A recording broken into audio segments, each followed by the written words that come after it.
All right, welcome to Calculator Basics Part 2. In this particular series, we're going to look at how to use the function features of your calculator so that we can evaluate functions in an efficient way. In the last video, we learned that you could just use the regular calculator screen mode and just manually evaluate a function by replacing the x with whatever number you need. And we evaluated f of -2 and f of -1 and got -4 and 7. And this is, a pretty clunky way to do it. What we can do is actually put the whole function into the calculator in variable form. To do so, we have a y equals button at the top left corner of the keypad, and it allows us to enter as many as, I believe, 10 different functions. And we usually only enter 1 or 2 at a time, but we have a full capacity here. Before we do anything further, if you have a used calculator or a borrowed calculator, these words up here, plot 1, plot 2, plot 3, they might be highlighted, and that allows you to plot data for statistics. If those are highlighted, it's going to mess up our graphing in some cases. So make sure that they're not highlighted. When they're highlighted, they look like this. So they're all blacked in. If you just toggle up, hit enter, it'll clear off any of those plots.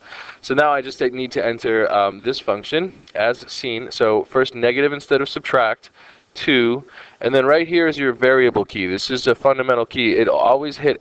It's got 4 choices depending on what mode we're in, but when we're in function mode, every time we hit it, it's going to pull up x for us. So that's your x variable.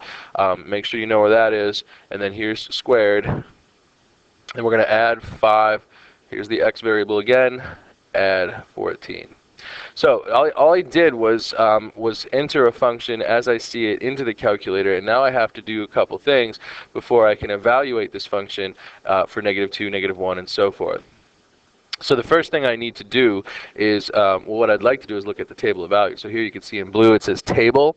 That's what I want, so I would hit second graph, and that would give me the table. But before I do, right up here next to y equals is table set.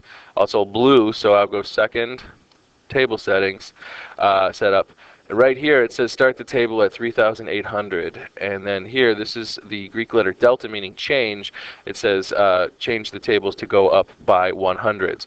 If I just look at the table as is, I'll see that the first x value is in fact 3,800, and then the next one is 100 larger, so I go up by 100s. And then over here it seems to be in some sort of weird scientific notation giving me the values of the function for those very large. So I'm not interested in these x values, and I'm not interested in these y values. They're basically really negative, really big negative numbers. What I want to do is, so I go to table settings, I want to start at -2, and I just want to go up by 1s, and then here the independent variable will automatically start at -2, go up by 1s, the dependent variable will automatically be calculated. Sure enough, when x is -2, y is -4, we got that by manually entering it in the calculator. Here the calculator did -2, -1, 0, all the way up as far as I want. And in fact, I can scroll up or down and find more values on the table. So when x is 14, 15. When x is 15, y is going to be -361. You can verify that by substituting it yourself, or you have a little faith. Either way, now we can see from this table the 2 values that we got by hand plus a whole bunch more. So now we find out when x is 0, y equals 14. That should be no surprise.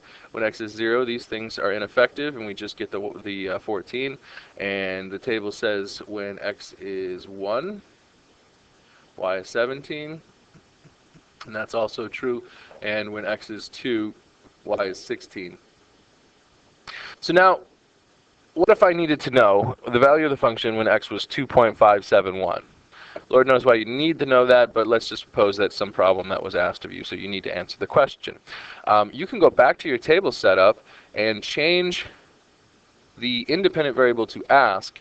When you go back to the table, there's nothing there because the computer is waiting for you to tell us what the independent variable value should be. So you're going to 2.571, and then I hit enter.